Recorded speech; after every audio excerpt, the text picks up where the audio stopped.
Tamologi samukano dukhaya dabapaniya Tandologi samukano omyekita nodara Itina tisa wazina dukhita mondukado Uyue nisoro muadini Shikotin shikotai Myanwotin myanwotai Uzo ne uzo taito Taya asatiya le tanawe sondoma tamayela nyaduni dekwa Miva siya tamaru ayuditi nyanya deso muyui Shiko uzo bumyo man shodro hai chaya to teke sankaro apanama kamukudu kensirena Alu alamu duen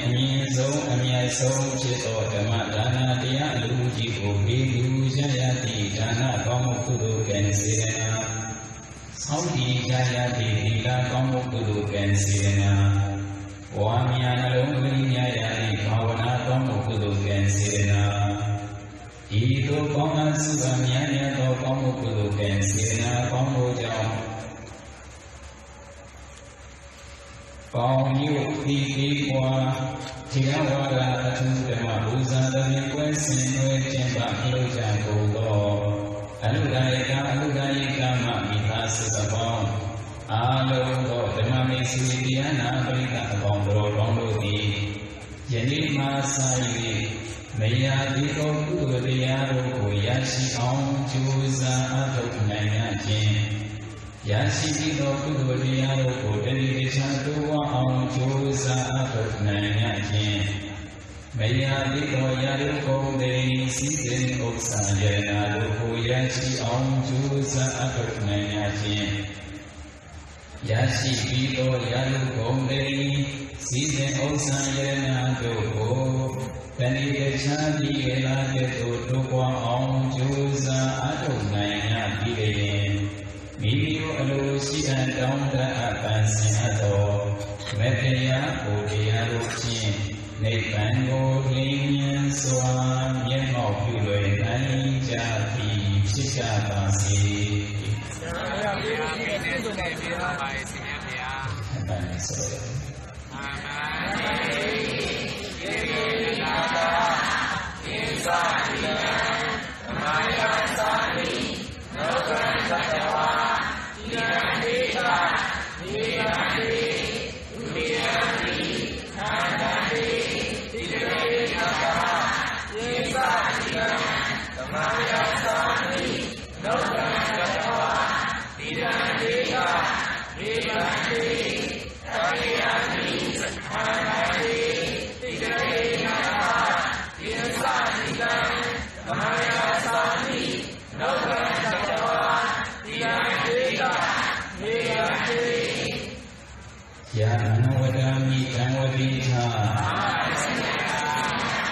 Namo Tata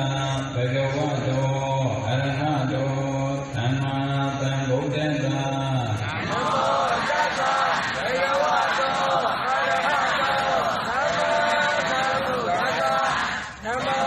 Tata Bhagavato Arahato Dhamma Sambuddhassa Namo Tata Bhagavato Arahato Dhamma Sami Tanantarana Gisami Tangantarana Gisami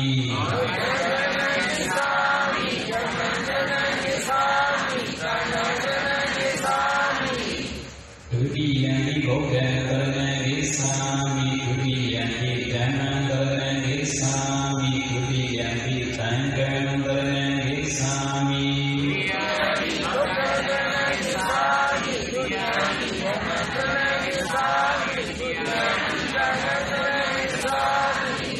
Tatiyampi Bodhantarana Gisami Tatiyampi Dhammantarana Gisami Tatiyampi Tangantarana Gisami mi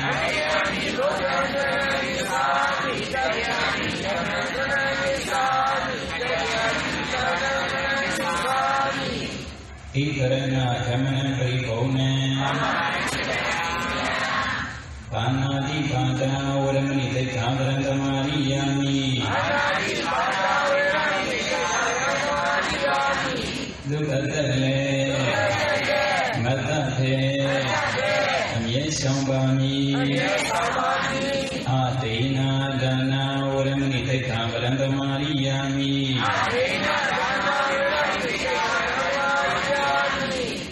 Sale Makove Yeshambami Kami Tume Sasara Uramani Tekhavaranga Mariyami Kamakole Magmave Yeshambami Mutawada Uramani Tekhavaranga Mariyami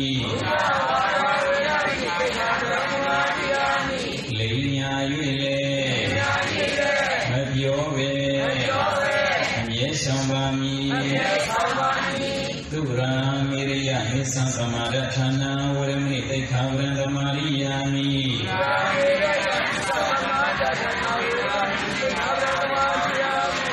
Di Ayele Ataupe Yeshambami Itani Ponye Nipanata Isayo Odu Titarani Nataha Pensa Dilandamandarugan Katawa Apamadina Tanpadita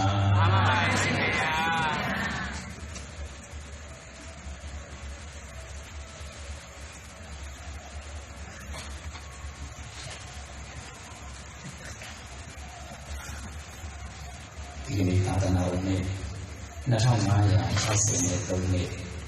Yamadeke Tandonia Shisene Kune Krene Naye Nana Natam Nese Urahuni Pomyu Tipi Boa Pomyu Yudamyani Tipi Boa Tirawara Tadana View Apa itu kebedaannya? Karena itu dosennya, Jimu Jempa Pilo Adi, Sesong Jenya, Tira Wara, Atudia Boy, Sembre Jempa Pilo Yadwin, Tipe Boa. Karena itu orang ujinya ni, Om itu judamnya, Halo Lorma Misri, Kiana Berita Kontrol Rong Doa. Ujinya ni aku lojong Songwenya Cimrima, Tigri. Jesus people we talk about Yani Devoga. Say some Shivoga, Pachama, Tayaro, Luktibugi, Atatareka. Om you do that in Alonso Tamami, Diana Brita, Longro, Longo, Jesus you be made Tayana Tayare. Say some Shivoga, Pachama, so Idia Green, Jesus succeed on Machapare. Many do not throw on Yaku, Jesus, you be here at Patayare. Oh, you are maybe very people. So, many do not, I might say that she Chilana Chilaron, the Dayan, young and be 6 on Shivoga. Pachama, so Jesus, you be on much by it, Tidia Grigu, Mahoja, Nanajaki. Dia ransin chido mudo, Tologa Tota, Tabi, Yason, Yasingo, Yajiha, Siko, Uso, Kroto, Koda, Wana, Kata, Chintamadabi, Sasingo, Lebame, Ayudavasi, Rabe, Ayuji,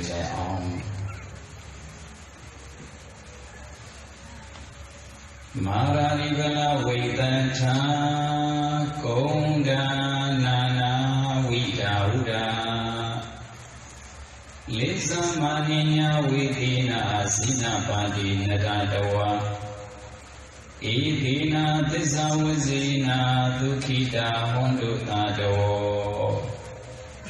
Madhavivana Vitacha Manin Sashi Kondo Yanro Kapin Dodi Shitamya Kombala Dokin Sanko Kinwaya Kondo Nana Vida Aturu Turia Chin Sanje Aukilo Si Vita Kondo Aura Dalan Linya Sashi Kondo Lenedodi Konta Sandong Gondi Chiwi Lisa Mana Ayalong Loi Tamodo Jen Jen Do Dalan Linya Lene Udo Adwendan Jen Chinwe Yang Ibu Sesau Jakun Do Jao Enya Vidina Dalan Linya Lene Udo Adwendan Jen Ma Ademu Techa Devana Chizo Bangkong Wineta Di Udo Adwendan Jen Shin Sina Ono Mu Myaswapya Dewa Shendo Myapyayi Ari Chigo Song Loko Neda Kolong Ukayi Kunyo Laija Babo Ishambaya Idina Dizawazina Ido Mamin Sachi Kondo Yanro Kabindo Dipikun Akondo Dalan Linya Sachi Kondo Lenedo I Chandando Adwendan Mu Chawi Dunyan De Muido Bambam Wina Dadi Udo Adwendan Chanshin Winyo Kolong Kunyo Ukai Chini Udo Disazagago Ieni Iniana Imyesuya Lidojan Taro Dhamma Buzandavin Boy Senwe Chimba Piluja Kondo Pao Yudu Yuta Dipi Boa Aludayaka Ludayika Mamitansu Abon Ajuro Zong Luji Me Abon Idia Winin Sasadamya Kudo Shimbon Alo Lo Dhamami Switiana Brita Abon Dro Kondo Di Dukida Kosinepya Piyen Kwa Yui Chama Chanda Jinshiya Gondi Wanda Lamsha Jinshiya Gondi Pondu Yakusu Adentisa Zagane Pulu Ademita Shiwa Jao Achi Meja Kozi Kunga Yiso Nanya Vasi Kong Dati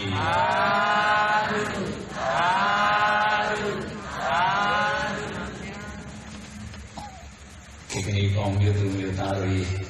Tipi Boa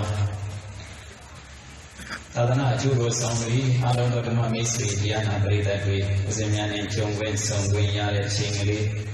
Danayi Kanya Lao Jisu Piu Yue Tok Thare Padiyare Sekong Shivuga Patama Sobiro Idiya Galipu Jisu Sakri Doma Pshite Idiya Galipu Mahoja Manaja Dema Idiya Line Sessa Nire Azano Jitu Rosin Mengon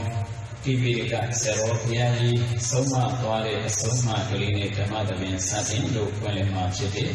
Tajam Sero Yayi Soma Libu Uzemya Shikani Taimbi Naukani Laisu Yene Dhamma Dhamin Satin Nyaya Aung Ke Alo Me Laisu Ja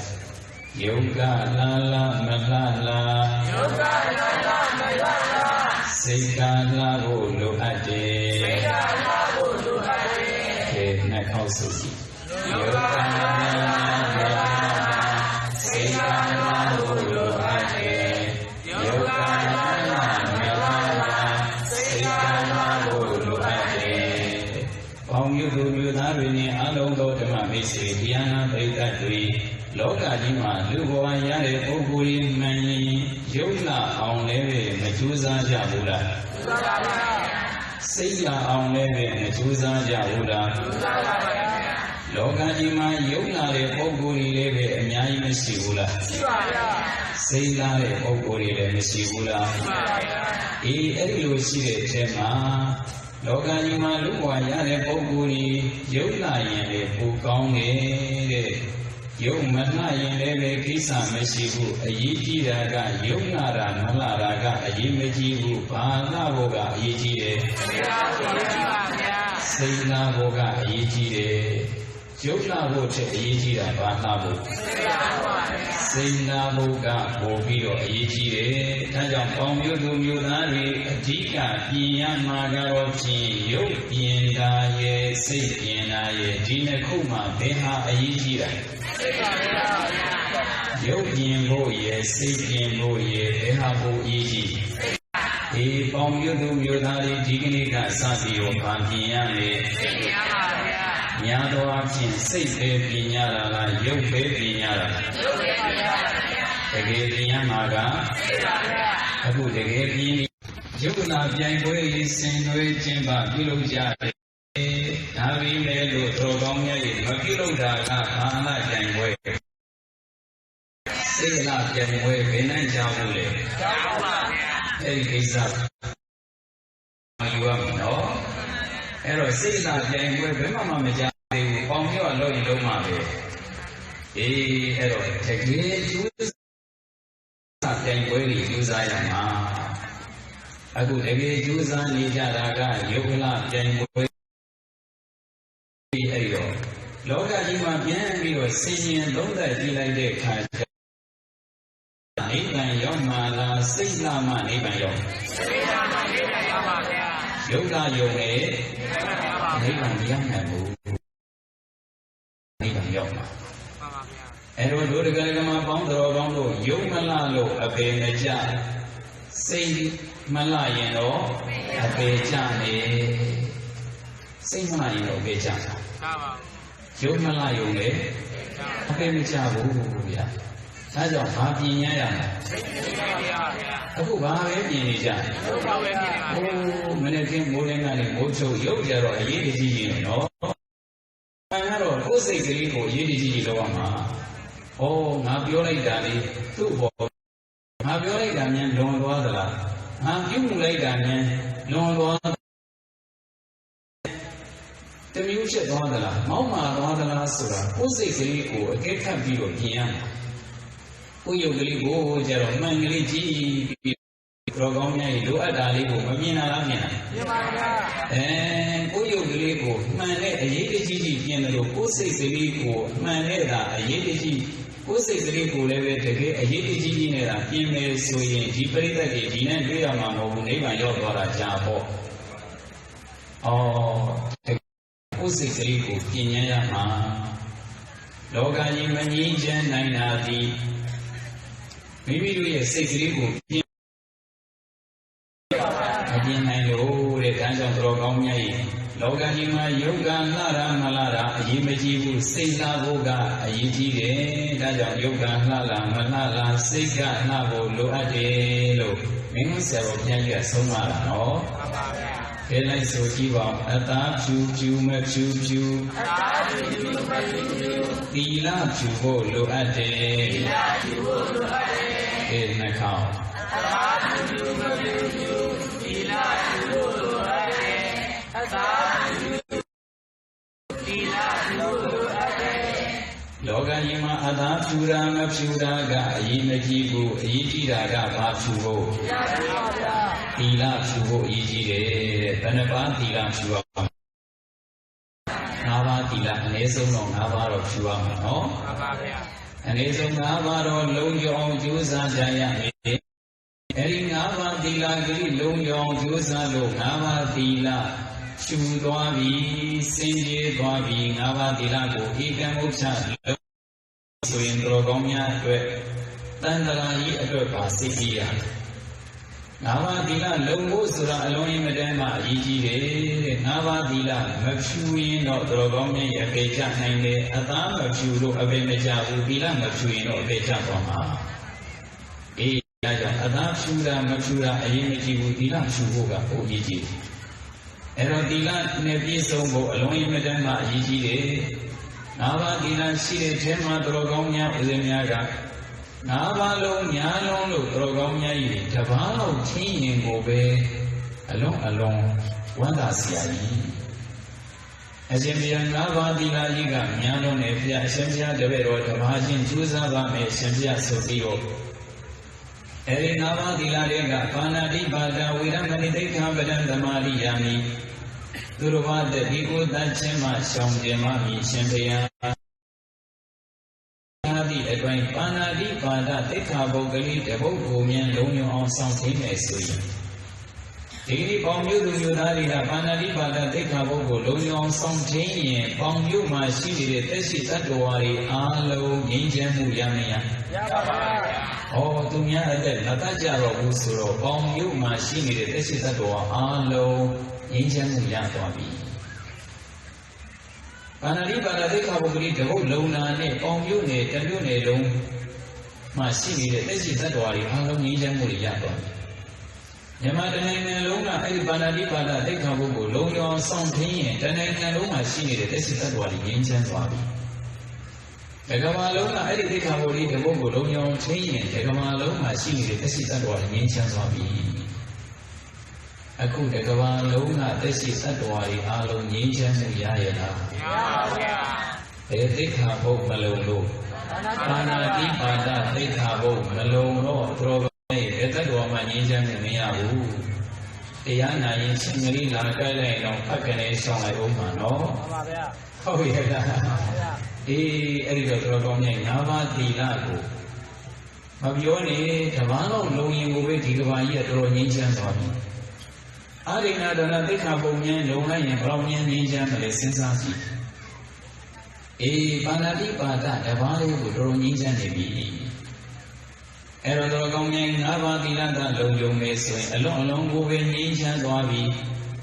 ၅ပါးသီလဟာကမ္ဘာငြိမ်းချမ်းကြီးတရားပဲ။ဒီကမ္ဘာကြီးငြိမ်းချမ်းခြင်းတလောကလုံးဘယ်နှပါးသီလထင်ရ၅ပါးသီလထင်ရအဲ့ဒီ၅ပါးသီလကိုထိန်းနိုင်ရင်တဲ့တော်ကောင်းများအစဉ်များသည်အပေမကြနိုင်တော့ဘူး၅ပါးသီလလုံးရင်အပေမကြတော့အပေတကားမိတ်သွားနိုင်တယ်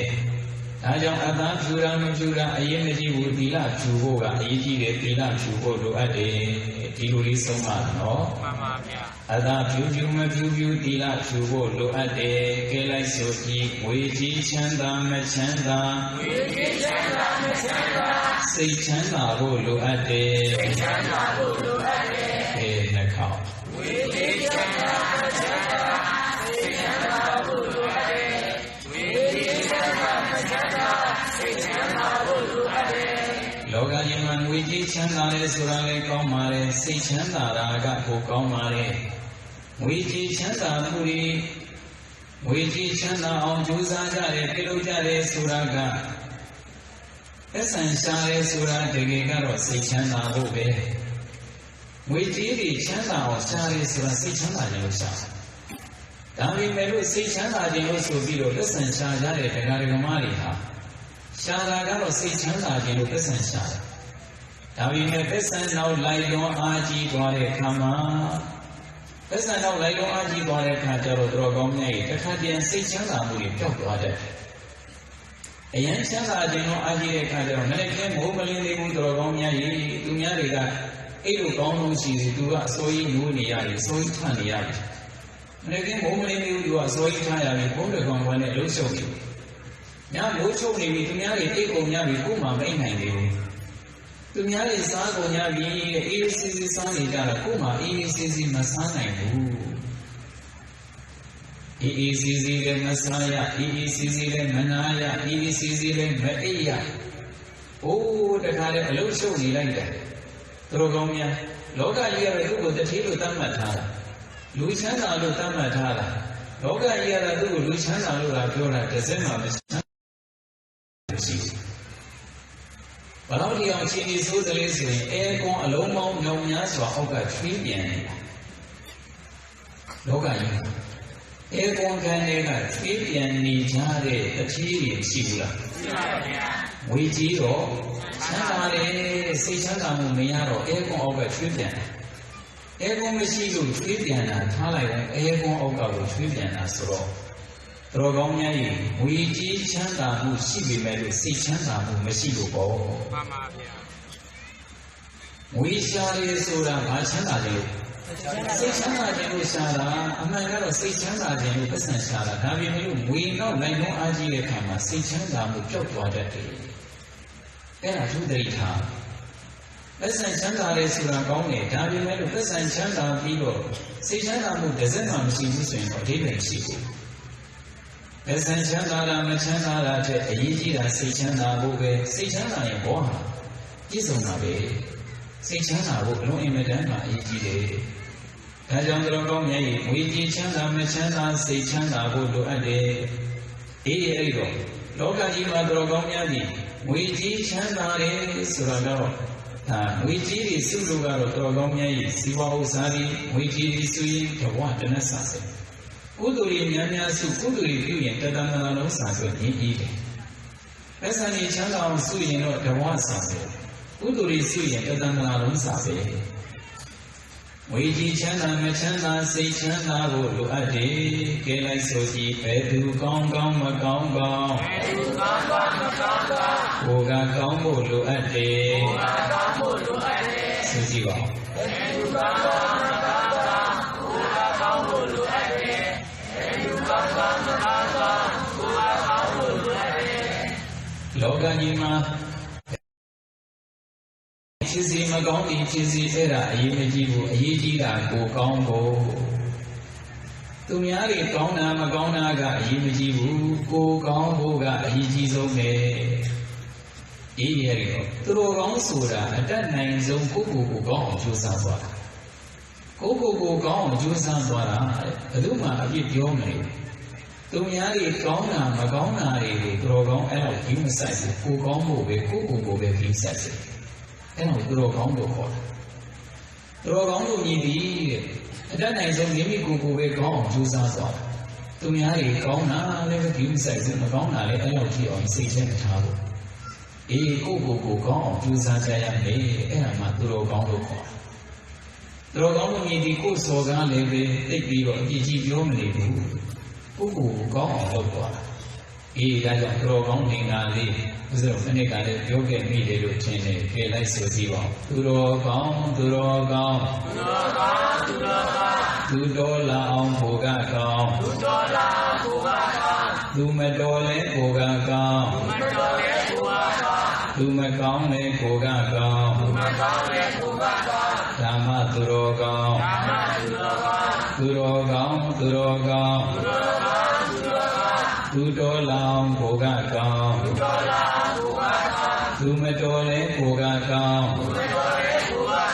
သူမကောင်းလဲဘုရားကောင်းဓမ္မသူတော်ကောင်းကဲဆိုကြည့်ပါဦးနှခေါင်း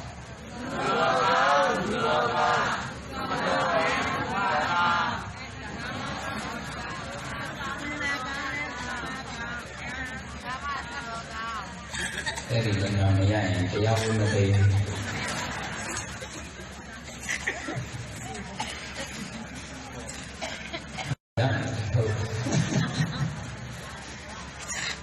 မျိုးကပရိသတ်တွေအဲ့လိုနှိမ့်ဆက်ရရနော်ဟုတ်တယ်အေးအဲ့တော့သူတော်ကောင်းနဲ့ပြောနေတာသူတော်လာအောင်လေဘုရားကောင်းရတာသူမတော်လေဘုရားကောင်းရတာသူမကောင်းလေဘုရားကောင်းရတာအဲ့ဒါကိုဘာလို့ခေါ်လဲသူတော်ကောင်းလို့ခေါ်တယ်သူတော်လာအောင်လေဘုရားကောင်းရတာသူမတော်လေဘုရားကောင်းရတာသူမကောင်းလေဘုရားကောင်းရအဲ့ဒါကိုသူတော်ကောင်းဒါပေမဲ့လို့တရားဓမ္မကောင်းတော်ကောင်းလို့ကသင်ကောင်းနေကြောက်လာသင်ကောင်းရင်ကျွန်တော်မစိုးပါဆိုတော့သင်ဆိုးလို့ကတော့အမုန်းကြီးအရေးပြောပြီးအဲ့ဒီလိုလေးတွေရောက်သွားပြီနော်အဲ့ဒါတော်ကောင်းဆိုင်ဖို့ဟုတ်ရလားမဟုတ်ဘူးဗျာအိမ်ရှိရင်မြန်မသိအောင်ဒါလေးဖြုတ်ထားလိုက်တော့နော်သင်ကောင်းရင်ကျွန်တော်မစိုးပါဆိုတော့တော်ကောင်းဆိုင်ဖို့မဟုတ်ဘူးအဲ့ဒါစိန်ခေါ်တဲ့ဆိုင်ဖို့တော်ကောင်းကစိန်ခေါ်မလားမခေါ်ဘူးသူတော်ကောင်းဆိုတာသူတော်လာအောင်လေကိုယ်ကောင်းတာသူမတော်လေကိုယ်ကောင်းတာသူမကောင်းလေကိုယ်ကောင်းတာတဲ့အဲ့ဒါကိုသူတော်ကောင်းလို့ခေါ်တာ Tình có nên chúng nó số à tôi có sang bộ mẫu ấy là chia chữ gì qua sự sang bộ không cả đại gia cái ví dụ giá trị giá để có mà tôi có đôi xây ra xí để phố bùi tôi có đôi nhà đâu mà xí để phố bùi ra rồi cái này số phố bùi có ở đâu qua là đại gia thế tu con mà con phụ ga con bùi lúa đi lúa sờ rồi cái sống mà rồi một cái đó cái này số gì cái hàng này biểu cái này biểu bùi lúa đi thế này không cái hàng này biểu cái này biểu bùi lúa đi cái này biểu cái này biểu bùi lúa đi Loka di ma pyo siyari anyayi shire, pyo siyari anyayi ko pyo di phisi, ma pyo di phisi, ayi ji da kaya ne pyo phit pho. Cái này, phong miêu mà, phong miêu tu miêu ta lui along ti phi bwa lu mu pu nhi, adin nhi ka út sòng pi ro thira wada thu diya wo ji, sin nwe chin ma pi ro ya twin mi mi ro da swan thamya cái này. Thana Dina Bhavana Sasire, Kudu Kamuri, Kudu Yene, Tiane, Pyope Miyaula. The Wamadayana, Wadayana. The P. Oye, Jesus of Pigani, Tiane, Pyopinyari, Yudu Yudari, Madrogomia, Tiane, Pyopinyari, so long one as he had gone up. Ayon Ayonava Gamoriani, Yori, Nobio Usura, Era, Yimajibu. Urus in my no using a pure marble, no using a pure report. Having made all the energy pure and pure laga, Trogonia, Yimjiba, Tiane, pure people, it is only the Tiane, pure night on road, dignity, water to the away, send way chamber below the Benedict on Shiva. Oh, so things of one as I know. Ada jong Tiane, pure, Tiane, pure, look at the Kelai Soji. Ago titi matiti, Jesus ibo lo ade, Ene kau.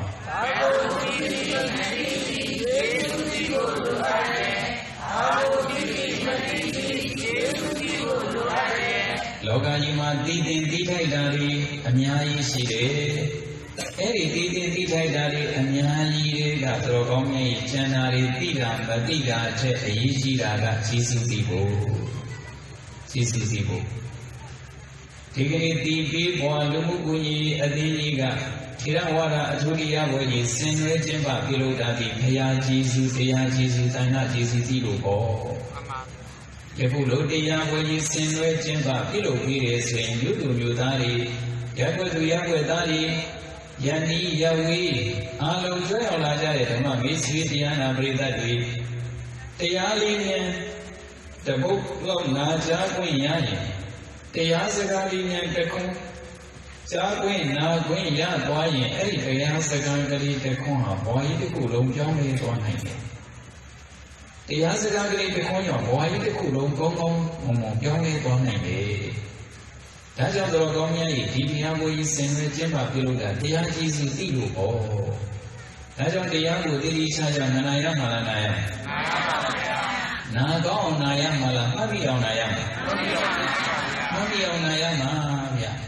What's a Mimalu Yoga, Kedaga, Rogonia, Tia Hore, Pony Swing, easy I leave your own man, no? Easy I'm a boy who will take you, Manaj and a Popuriga, Leve.မရှိဘူးလားတော်ကောင်းရဲ့ထက်တယ်နော်အဲ့တော့တရားနာရဲဆိုတော့ဤစရာလေးပြောဦးမှာဤစရာလေးတော်ကောင်းရဲ့နားထောင်ရင်ဖိုက်စကားခေါ်ထားပေါ့ဗျာဟုတ်လားအဲ့တော့ဘုန်းကြီးဆိုတော့တော်ကောင်းရဲ့ဤစရာပြောခြင်းနဲ့ဘုန်းကြီးလည်းပြောမှာပေါ့မပြောခြင်းနဲ့ဘုန်းကြီးလည်းမပြောဘူးပေါ့အရေးကြီးတာကတရားစကားကလေးတစ်လုံးကြားခွင့်နာခွင့်ရရင်ကျေးဇူးများတယ်နော်မှန်ပါဗျာအရေးကြီးတာကတရားနာဖို့အရေးမကြီးဘူးလားကြီးပါဗျာတရားနာဖို့ကအရေးကြီးဆုံးတယ်ဒါကြောင့်တရားလေးတော်ကောင်းများကသိခံပြီးတော့နာရမယ်အဲ့တော့ဦးဇင်းများကတော့တဏှာယုံကျင်မဲ့ဟောတာများပါတယ်နော်အဲ့တော့တဏှာယီလောက်ဆင်းပြေတယ်မဟုတ်လားကြီးပါဗျာ2 နာရီ3 နာရီဆိုရင်တော်ကောင်းများကြီးတော်ကောင်းများလည်းမပြီးဘုန်းကြီးလည်းကြီးပါဗျာ တနာရီလောက်ဆိုတော့သူတော်ကောင်းများအဲ့ဒါအကုန်လုံးဒါရတဲ့အချိန်လေးမှာအကျိုးရှိရှိလေးဖြစ်ရလေအောင်အဲ့တော့တိတိကျကျလေးနာယူမှတ်သားပြီးတော့နိုင်အောင်ကျင့်သုံးနိုင်အောင်ကြိုးစားမယ်နော်မှန်ပါဗျာဒါကြောင့်ဘာကိုသိသိမသိသိကျေးဇူးသိဖို့လိုအပ်တယ်တဲ့တရားကျေးဇူးသိလို့ဒီပြပဘွားဖွဲ့ကြီးကအခုလိုတရားဖွဲ့ကြီးဆင်နွှဲခြင်းပါပြုလုပ်ပြီးတာအဲ့ဒါတကယ်ကိုတရားရဲ့ကျေးဇူးအလုံးအမတန်မှကြီးမားတယ်ဆိုတာနားလေသဘောပေါက်လို့တော်ကောင်းများကြီးဆင်ရင်ခြင်းပါပြုလုပ်ပြီးတာဖြစ်တယ်အဲ့ဒီလိုကျေးဇူးသိတယ်ဆိုတာကိုကမိမိတို့မှာဓာတ်ခံစိတ်ကောင်းလေးရှိလို့အခုလိုတရားဝဲဆင်နွှဲခြင်းပါပြုလုပ်ပြီးတယ်အဲ့တော့တရားဝဲခြင်းပါတယ်ဆိုတာအခက်အခဲတွေအများကြီးရှိဘူးလားရှိပါဗျာဟိုးအခက်အခဲတွေအများကြီးဆရာတော်ကြီးပြင်ရတာလည်းမလွယ်ဘူးပရိသတ်တွေပြင်ရတာကလည်းမလွယ်ဘူးဆရာတော်ကြီးပြင်ဖို့ချက်ပရိသတ်တွေပြင်ဖို့အခုခက်တယ်ဟုတ်ရဲ့လားမှန်ပါဗျာပရိသတ်တွေကကြွရဲ့လားကြွပါဗျာကားနဲ့အိမ်ရောက်တဲ့မှာကြွတာဟုတ်ဘုလို့တော့မဟုတ်ကိုကြွလာတာပြိတ္တကကားနဲ့အိမ်ရောက်လိုက်ပြင်ဟုတ်လားမှန်ပါဗျာအေးအဲ့တော့ဒီခေတ်ကတရားနာပြိတ္တကဘုံကြီးသွားပြီနော်မှန်ပါဗျာဘုံကြီးနဲ့ပြိတ္တဘယ်သူကဘုံကြီးပြိတ္တကဘုံကြီးပါဗျာပြိတ္တကဘုံကြီးတော့ဘုံကြီးကကိုယ့်နဲ့ကိုယ်ဆောင်နဲ့ကြွလာတာဟုတ်လားဒီနဲ့ပေါင်မျိုးကကျူးစွာကြီးဆိုတဲ့နေရာကျမှပဲတွေ့ရတာနော်မှန်ပါဗျာအမလီတရားနာပြိတ္တကကားကြီးနဲ့လာပင်တာဘုံကြီးတော်မှာကိုယ့်ကိုကြွလာတော့ကားကြီးနဲ့လာပင်တာမဟုတ်ဘူးဟုတ်ပြီတော်ကောင်းမြတ်ရဲ့အေးအဲ့တော့အရေးကြီးတာစိတ်ကောင်းရှိဖို့ပါပဲအဲ့တော့စိတ်ကောင်းနှလုံးကောင်းလေးရှိဖို့ပဲစိတ်ကောင်းရှိကြလို့ဒီလိုသာသနာပြုမှုတွေဆောင်ရွက်ကြတာတရားရင်းနာကြတာအခုတရားဝေးဆင်နွှဲခြင်းပါပြုလုပ်ကြတယ်ဆိုတာဘာကောင်းရှိကြလဲစိတ်ကောင်းရှိတော့ပါဗျာစိတ်ကောင်းရှိကြလို့ပါပဲစိတ်ကောင်းရှိကြလို့အေးလောကကြီးမှာစိတ်ကောင်းရှိဖို့ကအလုံးအင်မတန်မှအရေးကြီးတယ်အဲ့တော့ဒါနဲ့ပတ်သက်ပြီးတော့မြတ်စွာဘုရားရှင်ကိုရောမြတ်ကြီးဓမ္မပဒပါဠိတော်မှာဟောကြားထားတာလည်းရှိတယ်Mind precedes all mental state. Mind precedes စိတ်ကဥဆောင်နေ all mental state စိတ်နဲ့ဆိုင်တဲ့အရာတွေအားလုံးမှာစိတ်ကဥဆောင်နေအရာအားလုံးမှာဘယ်သူဥဆောင်စိတ်ကဥဆောင်ပါဗျာစိတ်ကဥဆောင်တာတဲ့တရားနာကျင်တာလေစိတ်ပဲတရားမနာခြင်းဘူးဆိုတာလေစိတ်ပဲနာခြင်းတဲ့သူကရောက်လာတာပဲမနာခြင်းတဲ့သူကရောက်မလာဘူးတကယ်ကတော့အားတာမအားတာအဓိကမဟုတ်စိတ်ကအဓိကတရားနာခြင်းနဲ့စိတ်ကရှိလို့ကတော့အားလေလာမှာပဲမအားလေလာမှာပဲတဲ့အာယတမီစီဝါရေးဆိုတာကတော့မဆုံးနိုင်တဲ့အလုပ်တွေလေမှန်ပါဗျာတစ်လုံးဆုံးပါအောင်မလားဆုံးပါဗျာမတိမချင်းတော့မှာတည်ပြီးတော့နောက်ဘဝဆက်လို့အောင်မှာအာယတမီစီဝါရေးဆိုတာမပြီးဆုံးနိုင်တဲ့အလုပ်တွေအဲ့ဒီမပြီးဆုံးနိုင်တဲ့အလုပ်တွေကိုပဲအရေးကြီးတော်ကောင်းများကြီးလုပ်ပြီးနေဆိုရင်တော့မတတ်နိုင်ဘူးပေါ့တရားပဲဆိုတာကတည်ပြီးပွားအခုလူမှုကိုကြီးအင်းကြီးတရားဝဲဆင်နွှဲခြင်းပါပြုလို့တာတစ်နှစ်မှာဘယ်နဲ့ချိန်ပါဗျာတစ်နှစ်လုံးမှာဒီတစ်ချိန်နဲ့အဲ့ဒီပွဲလေးတောင်မှမနာခြင်းဘူးဆိုတော့မတတ်နိုင်ဒီမှာကျင်းပပြုလို့ပေးရတဲ့ပုံကိုယ်ဒီမှာအခက်အခဲတွေအများကြီးတော့မှန်ပါဗျာအဲ့တော့လူဖို့တန်းဖို့သာသနာပြုဖို့အတွက်နဝကမ္မတွေဓမ္မပူဇာတွေကလည်းခက်ခဲစုရတာဆရာတော်ဘုရားတွေကိုပင့်ရတာကလည်းခက်ခဲဆရာတော်ဘုရားကြီးဆိုတာကလည်းပြည်သက်တည်တဲ့ဆရာတော်ဘုရားကြီးလည်းပါအောင်မှမတည်တဲ့ဆရာတော်ကြီးပဲပင့်ထားမြန်လည်းပြိတ္တကပူဆိုးမယ်ကားနဲ့တောင်ပင့်လို့ကြွမှာမဟုတ်ဘူးဟုတ်လားအဲ့တော့ပြိတ္တတည်တဲ့ဆရာတော်ကြီးလည်းပါအောင်မှဆိုတော့တော်ကောင်းမြတ်ကြီးဆရာတော်ကြီးကြည်ရတာကဒုက္ခဆရာတော်ကြီးအတွက်ဒုက္ခပြိတ္တအတွက်ဒုက္ခဟိုးတော်ကောင်းမြတ်ကြီးဒုက္ခတွေအများကြီးအကျိုးတော်ဆောင်ဖွဲ့ဆိုတော့လွယ်လွယ်လေးနဲ့တော်ကောင်းမြတ်ကြီးဒီလိုမဖြစ်ဘူးနော်မှန်ပါဗျာ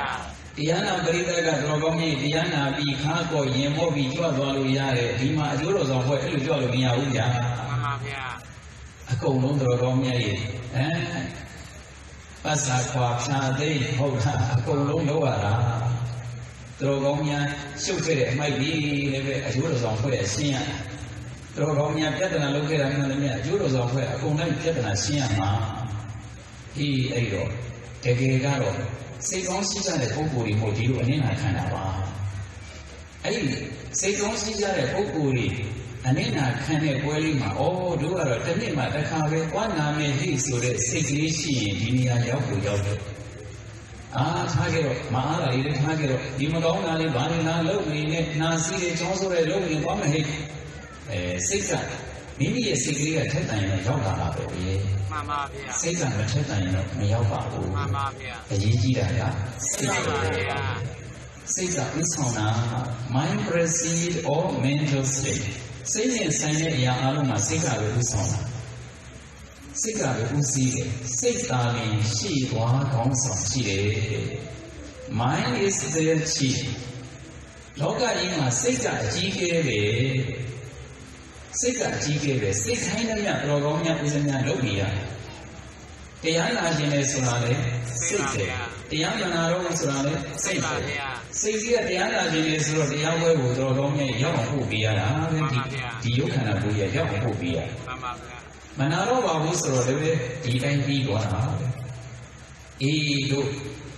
On you, jetties on one, the Yahweh is in Regent Babiluda, Saloni, Shivi. Toy, Majimba of Musrale, say, I'm a people who you do your daddy. Listen to Yam, Jimba Misrale, say, Jimba and Chibama, Majimba. Don't you put it? Loga Imam, Machina and Musra, Missy, Rogonia, Chiam, Lulu Machet. Mamma, yeah. The young seven Jimba, Piro, Kamale, Salary, the Matrica, Salary, Kalakain, the young boy, Momia. I could have been a whole city one, then I was a people, ma. Tavi made to have a home. Don't you jetties on me, what? Error. You do you lie at Diana, Jimma, Pilo, does road, stays in the body, Jajana, Loma, Chimney, was like Sipa. Sika, Jaime, and Diogia, no beer. Sika GK, mine is their chief. Sika GK.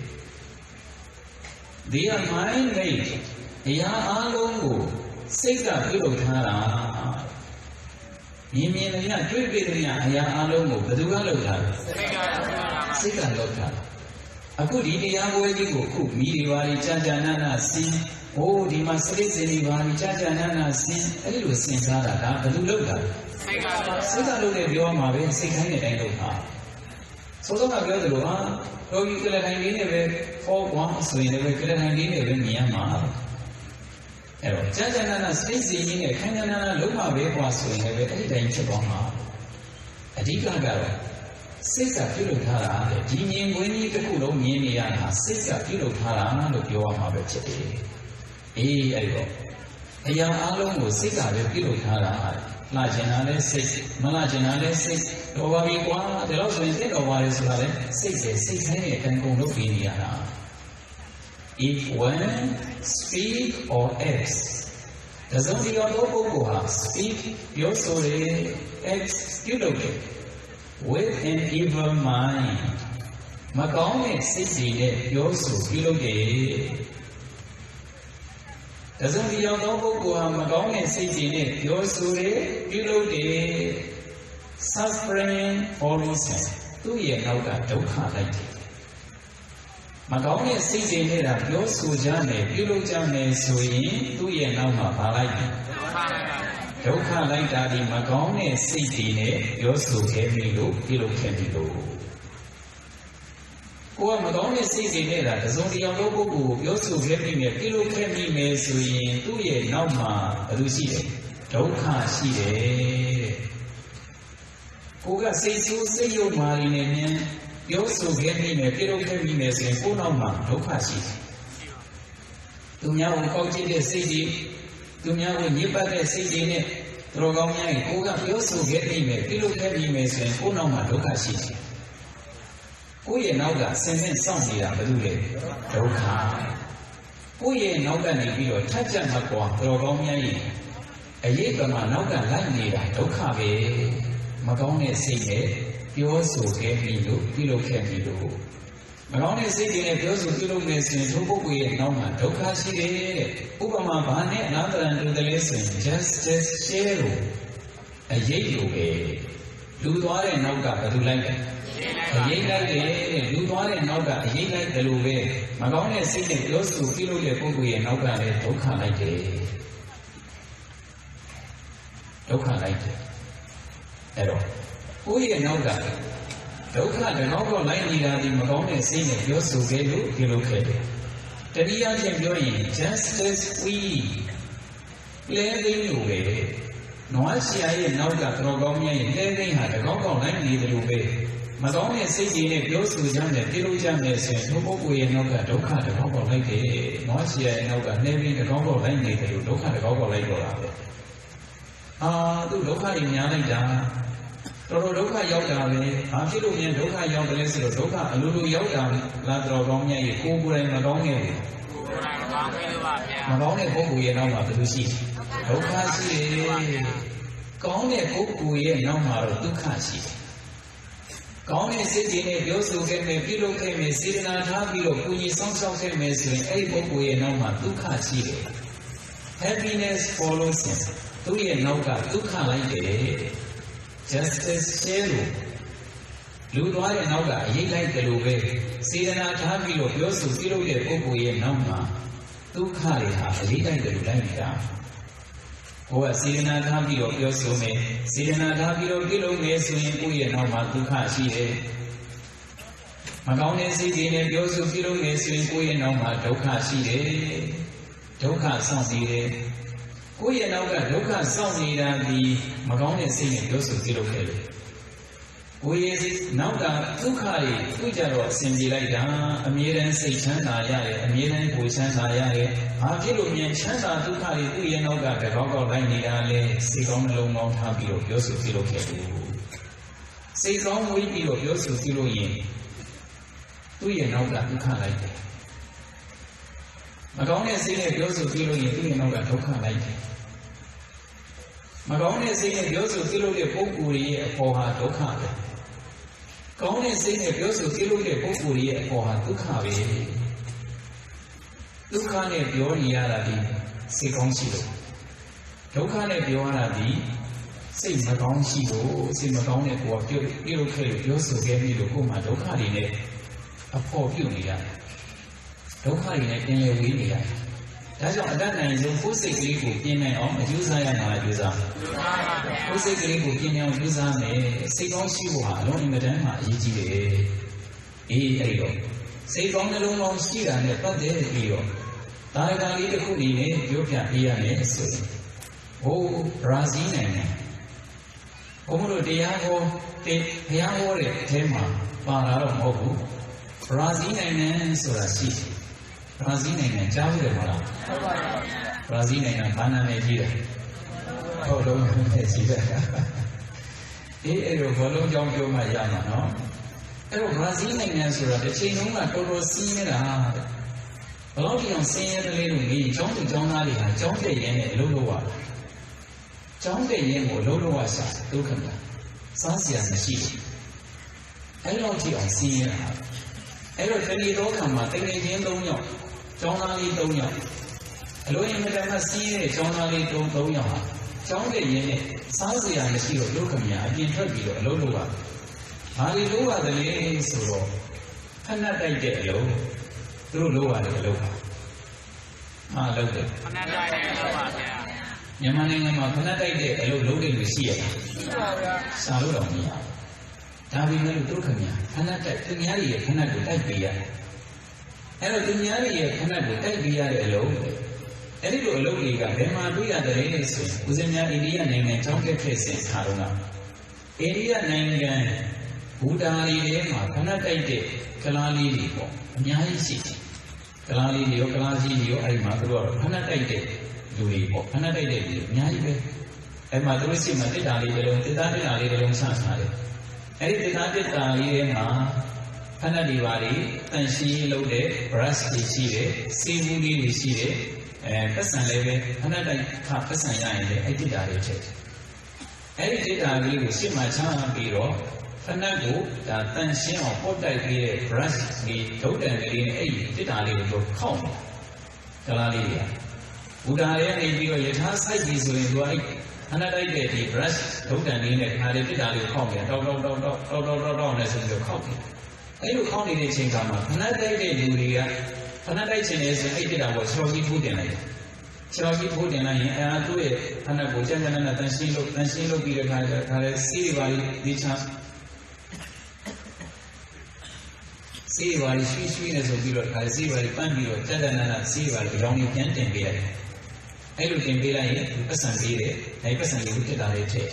အဲ့ဒါခဏတိုက်တဲ့အလုပ်လို့အခုလည်းပဲငယ်ချင်း3ယောက်ကျောင်းသားလေး3ယောက်ကအလွန်ဆင်းရဲလို့တို့ခင်ဗျာစားစရာမရှိလို့ဆိုပြီးတော့ခဏတိုက်တဲ့အလုပ်ကိုကျောင်းအားတဲ့ချိန်ခါမှာထွက်လို့ပါအဲ့လိုထွက်လို့တဲ့ခါကျတော့ဒီကလေးတွေကသမင်းစားနေတာသမင်းမစားရသေးလို့သမင်းစားနေတဲ့ကလေးတွေဆိုတော့ခဏတိုက်တဲ့လူကိုမျောနေတယ်ခဏတိုက်တဲ့လူတွေ့တာနဲ့သူကပြောနေတော့တယ်အဲ့တော့တတိသုံးခါမှာပင်မင်းဆိုင်ကတတိကြီးကလည်းပဲခဏတိုက်ခိုင်းမယ်လို့ဆိုပြီးတော့ထွက်လာတဲ့ခါကျတော့ဒီတတိကြီးကိုမြင်လာတဲ့ကလေးသုံးကပြောနေတယ်အဆန်ရတော့မှအဲ့ရမှာတော့သမင်းစားမှာကလေးသုံးကပြောနေတာကိုလည်းတွေ့ရောဒီတတိကြီးကလည်းသဘောကြီးကြတယ်ဟာဒီကလေးတွေကြီးစမ်းပြောနေတာခဏတိုက်ပြီးချင်လို့လည်းတွေ့တယ်ဆိုပြီးတော့အဲ့ဒါနဲ့သူတို့လည်းရောက်တော့အားလို့ဒီအန်တဲ့ခဏကိုတိုက်ပြီးမယ်ဆိုရင်နှစ်ချက်ပြီးမယ်အဲ့ဒီကတော့ခဏတရံတိုက်ရင်အပြား20ပဲရခဏတရံတိုက်မှာအပြား20ရတဲ့ခေတ်ကိုဒီတတိကြီးကဘယ်လောက်ပြီးမယ်နှစ်ပါဗျာနှစ်ချက်ပြီးမယ်ဆိုတော့ဒီကောင်လေးပိုးပြောတာပေါ့အရင်ကတည်းကမှဗိုက်ဆာလေးပတ်စံရရင်လို့ပြောအဲ့ခဏတိုက်တဲ့လူလာတာနဲ့ပြောနေပါလေဆိုသူနှစ်ချက်ရမယ်ဆိုတော့ဟာဒီကောင်လေးကခါလဲထမကရုံပြောနေတယ်အဲ့လိုပြောနေတာကိုတတိယသဘောကြီးကြအဲ့လိုသဘောကြီးကြတာနဲ့သူတို့ကိုအပြား20တန်ကိုနှစ်ချက်ပြီးမယ်ဆိုတော့အဲ့ဒါနဲ့ကလေး3ယောက်ထဲကနေပြီးတော့တယောက်သောကလေးကပြောတယ်အန်ကယ်ခင်ဗျားလည်းဖြစ်နိုင်ရင်တားဟုတ်ပဲခဏတိုက်ခွင့်ပြုပါဘာဖြစ်လို့လဲဆိုရင်သားမနဲ့ဆန်စားခဲ့ရတယ်ခင်ဗျာအဲ့ဒီလိုလေပြောရောတတိယရင်ထဲမှာတစ်ဆို့ပြီးတော့ဘလို့ခံစားရလဲ။အော်ဘုတိုင်းပြည်မှာအဲ့တော့ဆင်းရဲဒုက္ခရောက်နေတဲ့လူတွေတော့ရှိနေတာပဲ။ဆိုပြီးတော့တတိစိတ်ကောင်းအဲ့လိုစိတ်မကောင်းဖြစ်နေတဲ့အချိန်ကမှဒုတိယကလေးကသူတို့3ယောက်ထဲကဒုတိယကလေးကထပ်ပြောတယ်။အန်ကယ်ခင်ဗျာ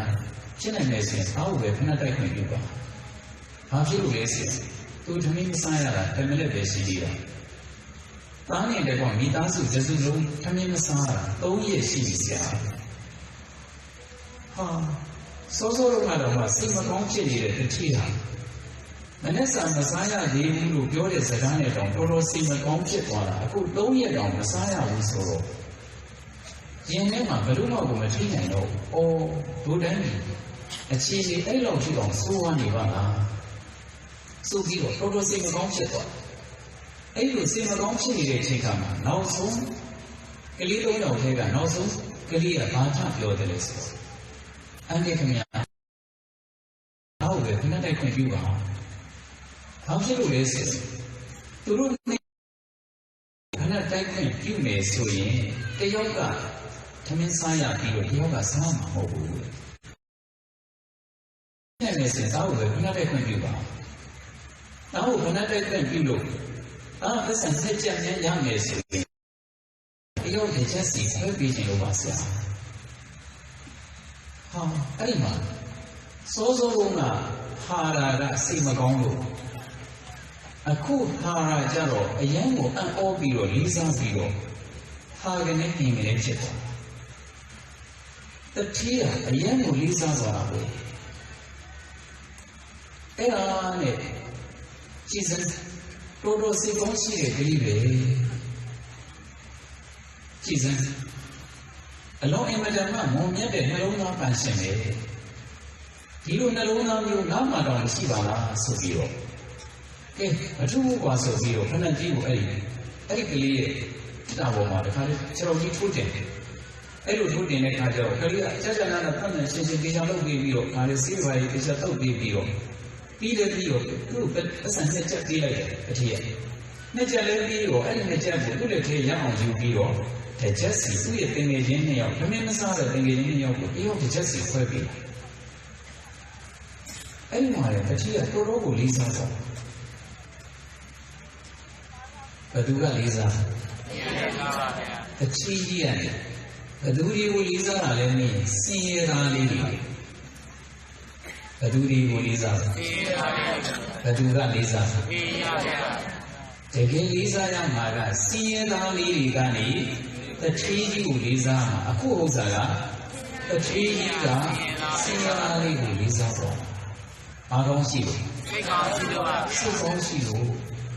ကြည်စံတတိကိုယ်တိုင်ကဒီစင်ရသားလေးကိုလေးစားသွား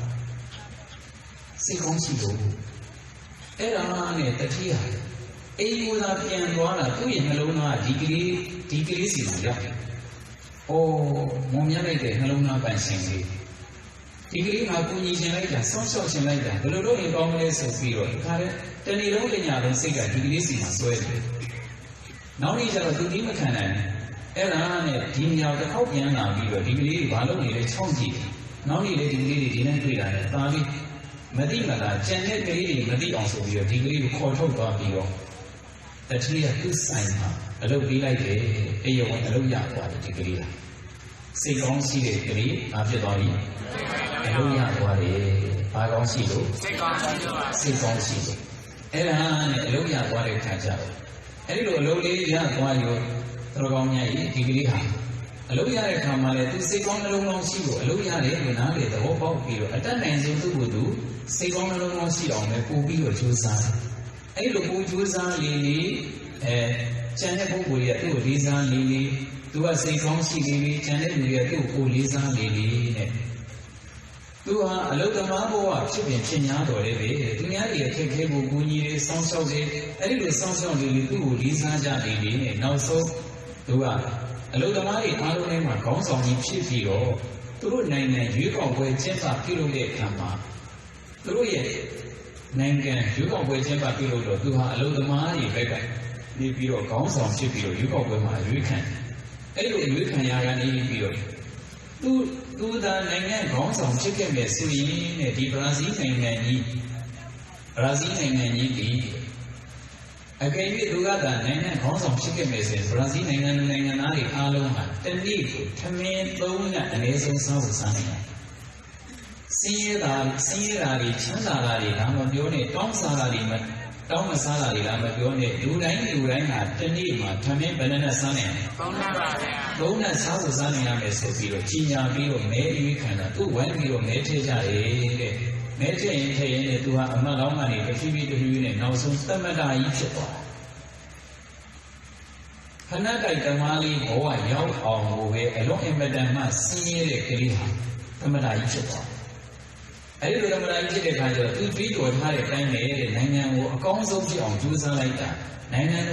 သားတွေအားလုံးဟာ93%လောက်က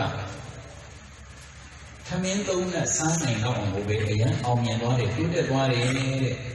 အရင်တုန်းကဘရာဇီးနိုင်ငံကိုအမေရိကန်လိုနိုင်ငံမျိုးကလှည့်တော်မကြည့်ဘူးစင်းတော်မသွင်းဘူး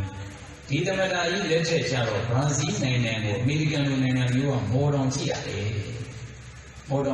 ဆင့်ရောက်သွားတာနိုင်ငံကြီးပြောင်းလဲသွားတာနိုင်ငံကြီးတိုးတက်သွားတာချမ်းသာသွားတာကြွယ်ဝသွားတာပြောင်းလဲသွားတာဒီဖဏတ်တိုက်သမားဘဝကတက်လာတဲ့သမတ္တာကြီးရဲ့ကြီးစီးကြောင့်သမတ္တာကြီးကဘယ်ဘဝကနေဖြစ်ဖဏတ်တိုက်သမားဘဝကနေသမတ္တာကြီးဖြစ်တာဘာကောင်းရှိလို့စိတ်ကောင်းရှိတော့ပါဗျာစိတ်ကောင်းရှိတော့ဖဏတ်တိုက်သမားဘဝကတော့ဘာကြီးဖြစ်သွားသမတ္တာကြီးဖြစ်သွားစိတ်ကောင်းမရှိလို့ကတော့သမတ္တာကြီးဘဝကလည်းဖဏတ်တိုက်သမားဘဝရောက်သွားနိုင်တယ်လောကကြီးမှာစိတ်ကောင်းရှိဖို့အလုံးအင်မတန်မှအရေးကြီးတယ်နော်မှန်ပါဗျာမဟာကဏ္ဍဝန်ဆရာတော်ဘုရားကြီးကြားတယ်မလားအေးဆရာတော်ဦးစနကသူ့ရဲ့ကျောင်းတိုက်ကိုအုပ်ချုပ်တဲ့အခါမှာစိတ်ကောင်းရှိဖို့ကပါတယ်လေပထမအဲဒီကနေပြီးတော့ကျမ်းမာဖို့လို့တန်ရှင်းဖို့လို့သွားတတ်လာတတ်ဖို့လို့စားတတ်တောက်တတ်ဖို့တော့အဲ့ဒါကြီးအများကြီးသွားပြီးတော့နောက်ဆုံးပညာတတ်ဖို့ကဓမ္မစိတ်ကောင်းရှိဖို့ကပထမပညာတတ်ဖို့ကဓမ္မဆရာတော်ဘုရားရဲ့ပညာရေးဦးစားပေးရ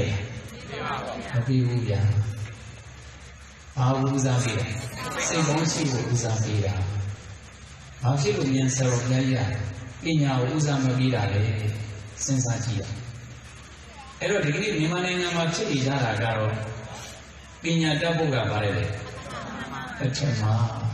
ပညာတတ်ဖို့ကပထမကလေးအရွယ်မရောက်သေးဘူးအကြောင်းမြန်ပို့တာပညာတတ်ရင်ပြီးရောဘွဲရရင်ပြီးရောအဲ့တော့ဘွဲကြီးအများကြီးရလေးကြီးမလေးတော့မြန်ပို့မြန်အေးတာပဲဒါမြန်ဘွဲရပြီးတာပဲ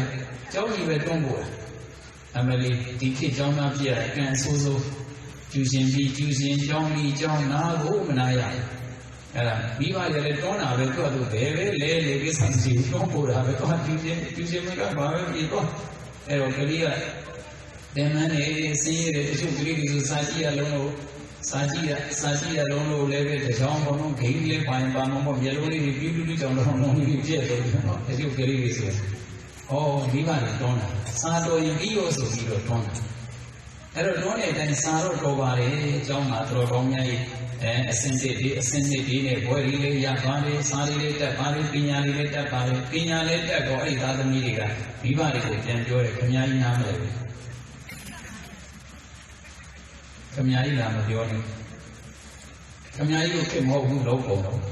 But do you have Pina Yogo? Hold them all up. Hello, for being a dog, Murali. Say on she on them table. Wait, Mijara. Hello, Yamana being a dog, but Chama, say on she were. Tadamalo by Doria or Tadamalo Mabalu Keda. Saying Mabalu Keda. Hello. In your dreaded Tantamia, Miwari, Corogana local. I don't see on them a view. Say, don't see on them view, really, Charlie. Everybody is your some deeply young. But do you go? You are deeply young, here. Through them, we are Jinji on them be Lambo, Pinada on them be Ali. Jinji on them be, say, on them be, really, Charlie. Loga Lima, Pina Tata of Gona, Gessimere, Tavi Meru, Pina Tabi, says all Messina of Josia Gona, Messibu, Pina Tadi, says all Messima, Pujoa, Pina Natalu, a Benjano, says all Messine, a Bejana, Puemayalo, a Bejana, Pomuma, Beniosi. When we are a baby Jano, say on the scene, no, a Bejana. Pina Tapu leve, Jivare, Pina Tapu, look up at Pina Medalunia, Gavi Meru, Pina Tapu, Jia, say on Sibu. Say on Sibu, alone in Medama, Jiji. Loga, you are best and Chana is Ravena. Only. Person Chana is safe on Sibu at the Luade. Person Chana will say on the sea in the Madame. Loga Iman Yaru series along in Madame, one has the info. Yaru Sibio, say on the sea in the Rhine and 11 are sent Havio. Yaru Sibio, say on the sea and Madame Mabio. Yaru Sibu take a Yiji and Hasibu. Second Sibu and Yiji, second Sibu and Yiji. Yaru Messiu, Progomia, a Bemijan and the second Messino, a Bejana. Loga Ima, Dida, to the Puya, Pina Daddy, Lure, Pessanchana, Poguri, Lure, Mamma, Tavi Melu, Elari, Alum Check, a Yiji Raga, second Sile Poguri, and Yahidu Ade. Loga Ima, second Sibu, along in Madame, Yiji, era secondly, Sijama Ali, Didani, Akuyama, Tigri,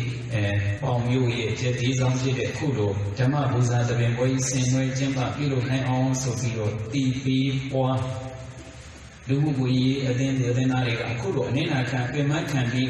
the Yahweh, Senway, Jemba, Pilo, and all. Akudo Song Pida, Bagon Sijalo. Second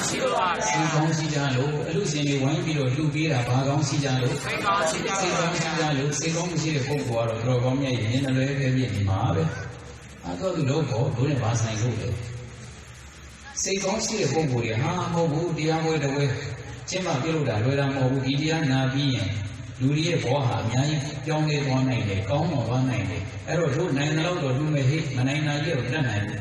You may hit, wipe and boom may hit. Marty, you may hit. Marty, you may do 9 and do may hit. 9 and do 9 so you go. We also do may hit. We also have no time to do our young and I may hit you. They will so ball. တချို့ကတော့ကောင်းနေတာတို့ဘောတို့နဲ့မဆိုင်လို့လေဆိုတော့ပုဂ္ဂိုလ်ကြီးလောကကြီးမှာရှိတတ်တယ်အေးအဲ့တော့အရေးကြီးတာကတော့စိတ်ကောင်းရှိဖို့ပဲလောကကြီးမှာစိတ်ကောင်းရှိဖို့ကအလုံးအင်မတန်မှအရေးကြီးတယ်အပေကျသွားတာကလည်းအားကြောင့်အဲ့တော့ပြောရရင်တော့စိတ်ကြောင့်အပေကျသွားတာဒီကိုယ်စိတ်ကလေးကိုရည်ကြီးအောင်နေမအောင်မဆုံးမလို့အဲ့ဒီမရည်ကြီးမလေးမာတဲ့စိတ်ကလေးကြောင့်ပေကျတာနိဗ္ဗာန်ရောက်တာလည်းစိတ်ကြောင့်ယဉ်ကျေးနေမအောင်ဆုံးမပြီးတဲ့စိတ်ကနိဗ္ဗာန်ပို့ပြီးတယ်။ခဲလိုက်ဆိုကြည့်အပယ်လေးပါးရောက်သူများမတ္တစိတ်ကြောင့်သာနိဗ္ဗာန်သာထောင်းဒီမဲ့သောကိုယ်ဆောင်စိတ်ကြောင့်သာယုံမြတ်နှစ်ပါးဘုတရားမတ္တစိတ်ကြောင့်သာလောကကြီးမှာအပေရောက်သွားတာဘယ်သူကြောင့်စိတ်ကြောင့်ပဲစိတ်ကလေးကိုယဉ်ကျေးအောင်လိမ္မာအောင်မဆုံးမတော့အဲ့ဒီစိတ်ကလေးကအပေပို့တာပဲယဉ်ကျေးအောင်လိမ္မာအောင်ဆုံးမပြီးတဲ့စိတ်ကကြတော့ဘယ်ပို့နိဗ္ဗာန်ပို့တာအဲ့တော့လောကကြီးမှာယုံညံ့တယ်ဆိုတာဘာယုံညံ့လို့စိတ်ထားယုံညံ့တော့ယုံညံ့တဲ့ပုဂ္ဂိုလ်ဖြစ်သွားတာစိတ်ထားမြင့်မြတ်ရင်မြင့်မြတ်တဲ့ပုဂ္ဂိုလ်ဖြစ်သွားတာဗျာပစ္စုံချမ်းသာတာမချမ်းသာတာလည်းမဆိုင်ဘူးခဏတိုက်သမားကလေးကတောင်မှခဏတိုက်သမားကလေးကိုတောင်မှတတိယလေးစားတာဘာကောင်းရှိလဲစိတ်ကောင်းရှိပါဗျာစိတ်ကောင်းရှိတော့တတိယတောင်မှတကယ်ခဏတိုက်သမားကလေးကိုလေးစားသွားတာဒီကလေးကစင်ရသားလေးပဲငမွဲလေးပဲခြားသူ့လန်လေးပဲဘာမှလေးစားစရာမရှိဘူးလို့ထင်ကောင်းထင်နိုင်တယ်ဒါပေမဲ့လို့စိတ်ကောင်းရှိတော့တတိယတောင်သူ့လေးစားသွားတာတတိယလေးစားထိုက်တဲ့ပုဂ္ဂိုလ်ဖြစ်သွားတာတကယ်မြင့်မြတ်တဲ့ပုဂ္ဂိုလ်ဖြစ်သွားတာမြင့်မြတ်တဲ့စိတ်ထားရှိလို့ပေါ့အေးယုံညံ့တဲ့စိတ်ထားရှိရင်တော့ယုံညံ့သွားမှာအောက်တန်းကြတဲ့စိတ်ဆက်တွေရှိရင်တော့အောက်တန်းကြသွားမှာဘယ်ထိတန်းကြမလဲဆိုရင်ဝီစည်းထိကြသွားနိုင်တယ်အေးဒါကြောင့်လောကကြီးမှာပညာတတ်ဖို့အရေးကြီးတယ်သက်ဆိုင်ချမ်းသာဖို့အရေးကြီးတယ်ယာရုမြင့်ဖို့ယာရုကြီးမားဖို့အရေးကြီးပါတယ်အဲ့ဒါတွေအားလုံးထဲမှာအရေးကြီးဆုံးကတော့စိတ်ကောင်းရှိဖို့ကအရေးကြီးဆုံးပါအဲ့ဒါလေးသိစေခြင်းလုံးလို့တို့တရားဓမ္မပေါင်းတော်ကောင်းတို့အားဒီကနေ့တဏှာရင်စွန့်စွန့်ကျေးဇူးပြုပေးလိုက်တဲ့တရားပါတရားစိတ်ကောင်းရှိဖို့ကပထမဆိုတဲ့တရားကလေးကိုနာကြားပြီးတဲ့ချိန်မှစပြီးတော့မိမိရဲ့မိသားစုမိမိရဲ့ပတ်ဝန်းကျင်အားလုံးစိတ်ကောင်းရှိအောင်သင်ပေးရမှာလားသင်ပေးရမှာလားသင်ပေးရပါဗျာအဲဒီလိုစိတ်ကောင်းရှိအောင်သင်ပေးရင်စိတ်ကောင်းရှိတဲ့တရားဓမ္မတွေစိတ်ကောင်းရှိတဲ့ပြည်သူပြည်သားတွေရှိတဲ့နိုင်ငံဒီမတိုးတက်မှာလားတိုးတက်မှာတိုးတက်ပါဗျာတိုးတက်မှာပါအတတ်နိုင်ဆုံးစိတ်ကောင်းရှိတဲ့ပုဂ္ဂိုလ်တွေနိုင်ငံခေါင်းဆောင်ကြီးတွေဖြစ်ဖို့အရေးမကြီးဘူးလားဖြစ်ပါဗျာအဲ့တော့ဒီကဘာမှာစိတ်ကောင်းရှိတဲ့ပုဂ္ဂိုလ်တွေခေါင်းဆောင်နိုင်ဖို့ပို့ပြီးတော့အရေးမကြီးဘူးလားဖြစ်ပါဗျာအလုံးအမတန်မှအရေးကြီးတယ်ဒါကြောင့်စိတ်ကောင်းရှိဖို့ကပထမဆိုတဲ့တရားကလေးကိုနာကြားပြီးတဲ့အချိန်ကစပြီးတော့စိတ်ကောင်းရှိတဲ့ပုဂ္ဂိုလ်တွေအများကြီးပေါ်ပါစေစိတ်ကောင်းရှိတဲ့ပုဂ္ဂိုလ်တွေနိုင်ငံတွေကဘာမှာခေါင်းဆောင်ပြီးတော့တကယ်ကဘာလူကဘာသားတွေနိုင်ငံလူနိုင်ငံသားတွေငြိမ်းချမ်းအောင်တိုးတက်အောင်အောင်မြင်အောင်ဆောင်ရွက်နိုင်ကြ၍နောက်ဆုံးမိမိတို့အလိုရှိတောင်းတနေတဲ့မေချမ်းသာပူချမ်းသာနိဗ္ဗာန်ချမ်းသာအထိလင်းလင်းမြန်မြန်မျက်မှောက်ပြုနိုင်ကြတဲ့ပုဂ္ဂိုလ်သူပုဂ္ဂိုလ်များများဖြစ်ကြပါစေလို့ဆန္ဒပြုရင်းအပမဒီနာမမိမလျောမဘောမတန်ချက်တန်သောအပမရတတိတရားဖြင့်တံပါတိထကိုစီခုံးနာပြည့်စုံနိုင်ကြပါစေကုန်သတည်း